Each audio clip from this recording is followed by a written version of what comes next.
I think that trade is facilitating the movement of not only of goods but obviously of information and also of people.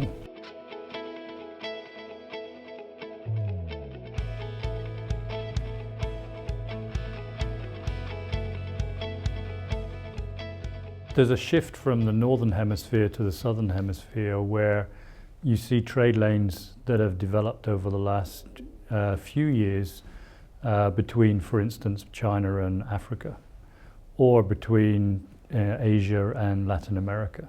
These trade lanes are smaller than, say, the Asia to the US or Europe to the US today, but the trade lanes from Asia to Africa or Asia to Latin America are growing much faster.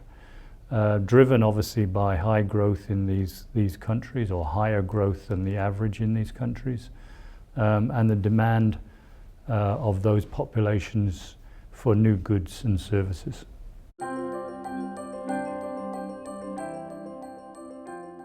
The challenge with growth in flows, for example, from Asia to Africa, really means having the right infrastructure in place. Infrastructure itself within the country often is not as developed as maybe in the more mature markets of the world. You also see that from an infrastructure point of view, moving information also in these countries can be a challenge. And then getting goods and trade across borders.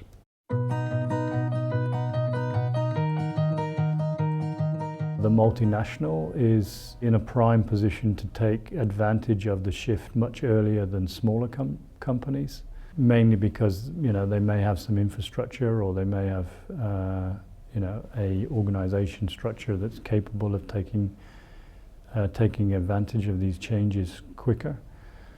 But I also think that the internet is helping smaller companies to be able to operate globally and to be able to open up new markets, and that in itself is creating trade flows. Then what I also see is that companies in the developing world itself are more adventurous. The world is a smaller place today than it was 10 years ago.